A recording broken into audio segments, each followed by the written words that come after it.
What it do, my brothers? What it do, my sisters? Y'all already know, man. Back at you again. It has definitely been a minute since we recorded anytime. I'm not gonna sit up here and say that my it's been life has been doing what it's. Everybody goes through trials in life. You know what I'm saying? It really don't matter how perfect you are or how not perfect of it. Well, everybody's gonna go through something. Last year, leading into this year, man, it's definitely been like one to definitely remember. Number one, big ups. My sister, my brother-in-law, my sister, my baby sister wanted to get married in October. Then my youngest son, shout out to Nico and Haley. He wound up getting married 2 to 3 days before Christmas. Last year, we had two weddings that we had to attend to. That's one. Two, wifey wound up catering our son's wedding. She did everything. So that's one. Wind up get jumping out of the old truck that I was in and got put in a new truck. Now I was going to be doing another video today, but I had originally recorded what I'm about to talk about now yesterday. Well, I was having a little bit of troubles and everything, and Spirit said, "The hell with it, just go ahead and re-record it." Today, but do it on a laptop. So it's like, here we are. Now, trucking. Oh man, trucking has definitely been through a lot. I came into this industry September 1st. Actually, September 1st, 2010 is my first official hard copy of my CDL license. That was the day that I was given my hard copy. That month before September, I was like in the process, had the permit and everything.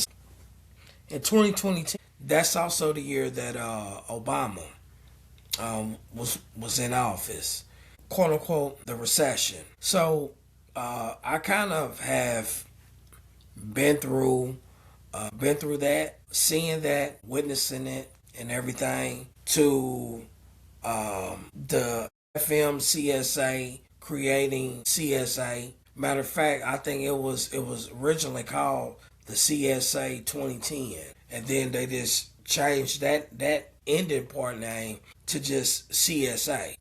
Went through that phase. I was also part of the phase of ELD was around. It wasn't mandated. You had the option. You had the option of paper logs or e-logs. And everybody that I was working for back then, everybody was paper.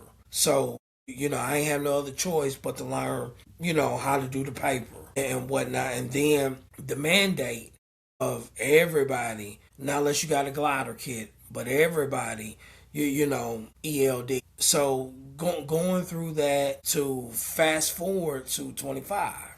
So here we are now. Now obviously it's 26 right now, but in 25 of last year, we seen some real bad accidents. Y'all that know of my previous videos that I did record last year. Matter of fact, this is like the first trucking video of the years. But anyway, if y'all paid attention last year, and y'all can go back and check them out and whatnot. But in 2025, talked about a lot of the foreign drivers in the industry and what was starting to happen, what I was seeing, what I was hearing, and what I was knowing. You know what I mean? And because I was with some Brazilians, and yeah, I used to work for some Brazilians. They had real hard time speaking English, but anyway, they had an account with Amazon. So if y'all remember, I was showing y'all a lot of the bullshit that was happening. While I was on that account and everything, I just had a bad feeling. Let me just say that. I had a real bad feeling. My spirit, my higher self started talking to me and started saying, yo, ain't no loyalty in this game. And it's time for you to maneuver in a different direction. So I did. I knew it was coming and whatnot. And it was probably a month or two later after I walked away from them to where I'm at now. A Haitian brother coming out of Florida had got into a real bad accident on the Georgia side, on this Georgia side, 75, right before you come up on the Tennessee board. It's the 24-75 split. Now, for all my drivers out there that if y'all coming from Cincinnati, Indiana, Memphis, well, sometimes it just depends on which way your GPS will route you. But definitely Nashville, Knoxville, coming down southbound on 75, or if you're on that top part of 40 between Nashville and Knoxville, and you gotta get to Atlanta. Well, 10 times out of 10, you're gonna be coming my way, and that's gonna be that 75-24 split. So as this driver was 75 northbound, pulling Amazon freight, the brother had fell asleep behind the wheel. And I think it might have been about 4 or 5 people that lost their lives. That was one. It was a Somalian, and I want to say around Austin, Texas. Might be a little north, might be a little south, give or take. But it was like in the central part of Texas. Hell, it might even been somewhere between Houston and Dallas. I forgot. I think that's where that might have been, between Houston and Dallas on 45. And he just, another real bad major accident. I forgot how many people had lost their lives, but they're not here no more. And dude tried to keep on driving. Some people had to stop him and whatnot. So now that's two. I'm trying to think. Oh, the real famous one that kind of really put the net down. This one did put the nail in the coffin. Two Singhs. When I say Singhs, I'm talking about Indians. Matter of fact, let me clarify this, okay? You have different races within Indians, okay? Now, I'm not talking about native Indians because I'm a native, all right? Original bloodline is Choctaw, Cherokee, okay? But right now, officially on paper, is Kiawati Tasadi. Alright? Now y'all probably like, what the hell? Just follow me where I'm going with this. Now, you have different kind of Indians. And these people come from the continent of India. So you have Hindu, you have Buddhist, you have Muslim, and you also have Christians. And then within some of the Christian denomination, you have Singhs. You can do your research on them and everything, but a lot of them left, and majority of them come from the countryside, the rural part of India, like the teas and the rice and the cows, just country. Okay, these are what some city slickers would like to call country bumpkins. Okay. So now that y'all know, it's a difference. It's a big difference. You can't, if one is from the city, you can't call him a Singh and stuff like that. I mean, that's almost like, somebody calling a Puerto Rican a Mexican. Them like fighting words. And I know about that because I used to live in New York City. You know what I'm saying? And I had Puerto Rican friends, Dominican friends, Mexican friends, and they used to be like, yeah. They're like, yeah, son. It's like, you can't say this and say that, around these people because you're going to offend them and whatnot.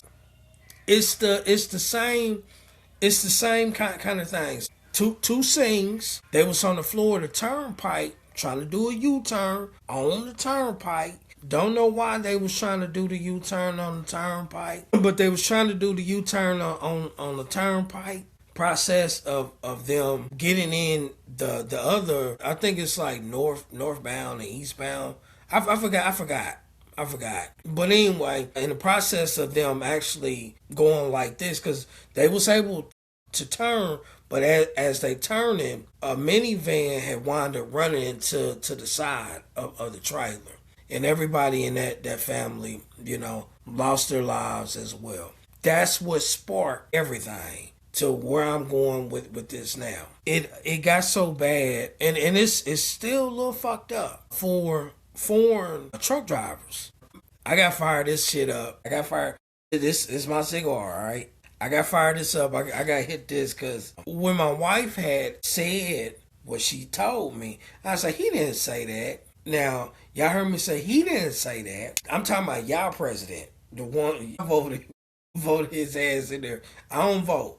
I until I see, in there about the right and whatnot, I'm good. But anyway, let me, because I was like, he didn't say that, and I had, she went back and she showed me, and I was like, oh wow, I was like, okay. So what happened was President Trump, y'all President Trump, was getting interviewed. Somebody had asked him the question about the foreign truck drivers. His exact words was, they don't know what the fuck they're doing. He said it just like that. They don't know what the fuck they're doing. And since then, ICE they've been going to truck stops. So I'm about to tell y'all. What's been going on. They've been at truck stops.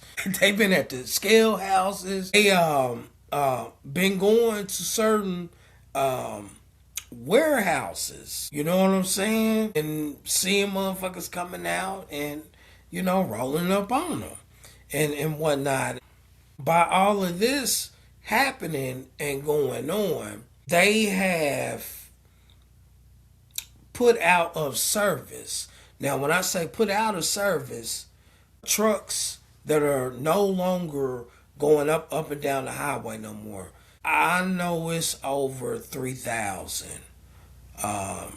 trucks that they have put out of service. By that happening, you have opened up opportunities for other drivers like myself. They've been going after the Singhs, the Somalians. I know they've been going after a lot of them European motherfuckers up there in Chicago and whatnot. They've been going after the Mexican drivers, the ones, not the ones that are born and raised, that are legit, from here. The ones that's been coming over, and that shit's dirty too. But the ones that's been coming over from Mexico, the Mexico side, and running and delivering loads, they've been going after them. Don't know why, but they've been targeting their ass also. You got so many, hell, and with the number of the 3,000, it really might be more than that at this point in time. But the first time that I seen this at about 3,000, I was like, damn. I was like, that's a lot of drivers. So kind of towards the end of last year, my boss, he was like, Kanan, he said, man, things are about to turn around. And I was like, okay. Getting into this year, because we're in February now, and yeah, things are starting to turn around. At one point in time, I was paying $2.78 for a gallon of diesel at the Weagle on the Chattanooga side. I just topped off the other day. It was like 306, 304. So the price of diesel is look depending on where you fuel up at. It's kind of good. The rates are looking more better, and by the numbers of drivers that are getting put out of service, because it's always a positive and a negative, right? So on the flip side to all of that, some of your goods, the price is about to start to go up. Yes, some of the prices was already up there. So the race is looking good for the drivers. But on the flip side, yes, certain prices on certain things are gonna go up just a little bit more. Another thing, TQ TQL. They are a big time brokerage company. Well, the feds is starting to crack down on them now because of business practices. It been too many drivers have been reporting them and telling them about, well, telling the feds about some of their business practices. I'm real surprised that C.H. Robinson ain't on that list. Another thing, XPO, their booking agency, because they got a booking agency.